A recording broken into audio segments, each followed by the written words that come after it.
Hello friends, welcome to this new channel Classroom Engine. This is my new channel. I had previous channel also, but I thought that I will start a new channel.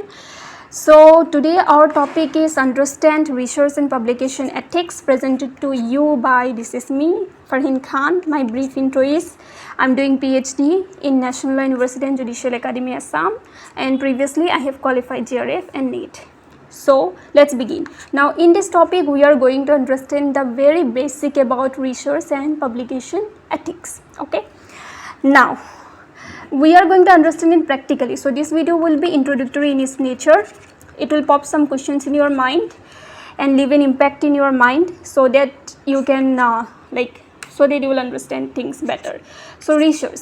Now first of all, you just ask yourself a question: where are you doing PhD? Of course this says PhD coursework, right? To have a doctor before your name, or PhD will give you, PhD is good for your career or for your promotion, or what is the reason? The main reason we are doing PhD is actually research related work. That's why we're called research scholars. Now that's why we need to do research. We need to do research, and the publication is the outcome of our research. That means publication is the result of our research work. So we publish it, we give the true reportings of things, we analyze the data, we get some outcome, and we report the data, and that's how we publish. We make it open to the public. That is what called publication, and that's how we communicate our research with the public. But in this field we need to follow some ethical guidelines. Ethics are important. Without it, it is not possible. For example, research involves testing of our animals, like care of lab animals, sometimes testing of monkeys also. So we have laws against human cruelty. Like in India we have Wildlife Protection Act, right? And there are certain limitations, certain guidelines, certain ethics we need to follow. We cannot do certain things in research, like human hybrid, making human hybrid. So these certain research are also prohibited. So since our research is law field basically, so we do mostly social science kind of research, so this animal testing and human testing is not applicable to us, but it is definitely part of research ethics. Another thing is protection of human subjects. Of course we need to protect the human subjects if we are doing research.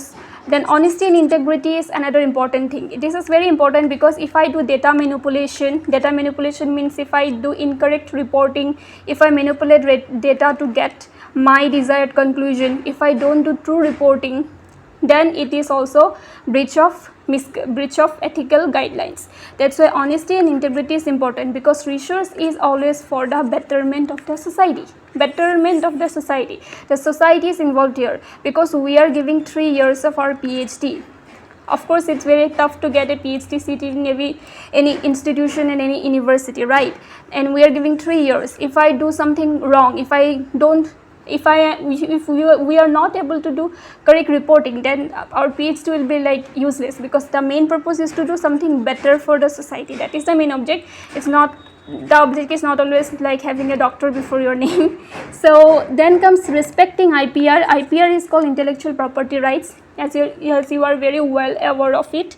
Intellectual property right is the intellectual right of the mind, right? Copyright, patent, trademark, this comes under IPR. So we have to respect the ideas, because my idea, so I don't have land, property, we can have property, right? Tree, house, land, anything we can have, but we have ideas also, we have our mind also, and we can generate money through our mind. Like by capitalize our ideas, we can generate money. That is what called intellectual property right. Then comes objectivity, is very important. If you have any subjective bias, like there is a concept called conflict of interest, it is in the nature of bias. So if you have any bias, then also you are not going to give the true reporting of the data. Your data will be biased. Then comes openness, because as a researcher you should always be open to new experiences and ideas. Even if certain things you from one hypothesis and the hypothesis come out to be false, then you need to change the method. Then you need to be open. You should not for verifying your hypothesis, you should not do certain unethical things. Another thing is that avoiding scientific misconduct. Of course research ethics guidelines are there under UGC also, which we need to follow. And control C and control V means plagiarism.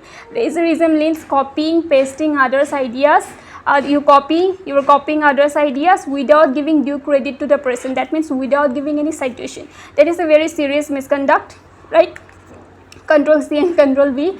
Plagiarism might be of many kinds, like self plagiarism, ideas plagiarism, word plagiarism. So these are plagiarism. Then come confidentiality. We need to maintain the confidentiality of our subjects also.